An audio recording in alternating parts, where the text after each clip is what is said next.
پاکستان کا شہر لاہور ہمیشہ سے تاریخ، علم و عرفان اور تصوف کا سرچشمہ رہا ہے۔ مقام تعظیم و توقیر دربار سیدہ رقیہ بنت علی علیہ السلام المعروف بی بی پاک دامن لاہور شہر کے وسط میں موجود ہے۔ مختلف تاریخی حوالوں اور روایات کے مطابق آپ سلام اللہ علیہ حضرت علی علیہ السلام کی صاحبزادی، امام حسن مجتبیٰ علیہ السلام، سید الشہداء حضرت امام حسین علیہ السلام اور حضرت عباس علیہ السلام کی سگی بہن ہے۔ بعض روایات کے مطابق آپ سلام اللہ علیہ اہل بیت اطہار کی پہلی خاتون تھیں جو اس خطے میں تشریف لائیں۔ مورخین اور تاریخی شواہد کے مطابق آپ سلام اللہ علیہ سانحہ کربلا 61 ہجری کے بعد چند قابل تعظیم خواتین اور محب اہل بیت حضرت مختار کی قیادت میں براستہ ایران سے اس خطے میں داخل ہوئی۔ حضرت رقیہ بنت علی علیہ السلام نے اس خطے میں اپنے علم، گفتار و کردار سے کئی خواتین کو خداوند متعال کی حقانیت اور وحدانیت سے روشناس کروایا۔ آپ سلام اللہ علیہ کے دربار اقدس پر روزانہ اندرون ملک اور بیرون ملک سے ہزاروں عقیدت مند انفرادی اور اجتماعی قافلوں کی صورت حاضری کا شرف حاصل کرتے ہیں۔ ماضی میں یہ دربار کچی مٹی کا ایک چبوترا تھا۔ اس کے بعد بادشاہ جلال الدین محمد اکبر نے اس دربار میں توسیع کروائی اور عصر حاضر میں سابق نگران وزیر اعلیٰ محسن رضا نقوی کی کوشش سے آپ سلام اللہ علیہ کے دربار کو سائنسی اور تکنیکی نقطۂ نظر سے نہ صرف کشادہ کیا گیا ہے بلکہ کئی طرح سے اس کی تزئین و آرائش کی گئی ہے۔ دربار کی تعمیر و نو میں عراقی طرز تعمیر کی عظمت، ایرانی انداز تعمیر کی نفاست اور دور جدید کی نزاکت کا عظیم سنگم نظر آتا ہے۔ روضہ مبارک کے 4 گنبد بنائے گئے ہیں جس پر نہایت سلیقے سے پیلے، سبز اور نیلے رنگوں کو اس طرح یکجا کیا گیا ہے کہ یہ رنگ ایک دوسرے کو نمایاں کرتے نظر آتے ہیں۔ مرکزی گنبد 90 میٹر بلند ہے جس کی اندرونی سطح پر مختلف رنگوں سے نفیس نقش بنائے گئے ہیں۔ چھتوں پر نازک مگر پائیدار برقی فانوس نصب کیے گئے ہیں جن کی روشنی روح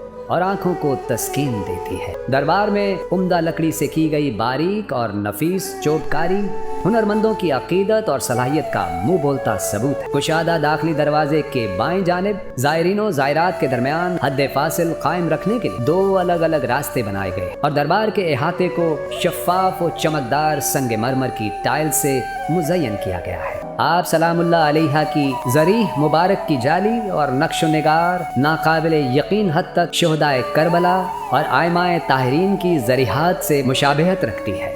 زری مبارک کے بائیں جانب علم عباس علیہ السلام نصب ہے اور اس کے گرد حضرت عباس علیہ السلام سے منسوب باوقار اور خوبصورت پنجے رکھے گئے ہیں۔ یہاں دیے جلائے جاتے ہیں۔ علم مبارک سے متصل بے حد خوبصورت تاریخی مسجد موجود ہے۔ یہاں زائرین نماز فرض اور نوافل ادا کرتے ہیں۔ زری مبارک کے گرد قرآن خوانی کی جاتی ہے۔ دربار کے احاطے میں پورا سال مجالس، لنگر کا منظم اور وسیع سلسلہ جاری رہتا ہے۔ دربار کی مشرقی جانب پاک و ہند کے عظیم صوفی بزرگ حضرت داتا گنج بخش علی حجویری رحمۃ اللہ علیہ کی چلا گاہ ہے۔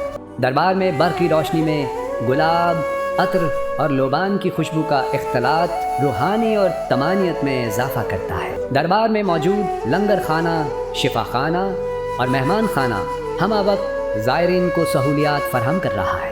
1 تا 9 ذی الحجہ اور ایام محرم الحرام میں یہاں عزاداروں اور عقیدت مندوں میں بے پناہ اضافہ ہو جاتا ہے۔ دربار کے داخلی راستے میں یہ پر رونق اور دیدہ زیب بازار ہے۔ یہاں سے زائرین بطور تحائف اور یادگار مختلف تبرکات، چادریں، پھول، علم، اسماء آئمہ، خوبصورت عقیق، کلائی کڑیاں اور دعائیہ کتب حاصل کرتے ہیں۔ سالانہ لاکھوں عزادار، زائرین اور تاریخ و ادب سے تعلق رکھنے والے افراد اس مقام مقدس پر حاضری دیتے ہیں۔ دربار کی سیکیورٹی کے خاص انتظامات کیے گئے ہیں۔ 783 ملین روپے کی لاگت سے دربار کی از سر نو تعمیر کی جانے والی اس خوبصورت عمارت کو اسٹیٹ آف دی آرٹ کا نام دیا گیا ہے۔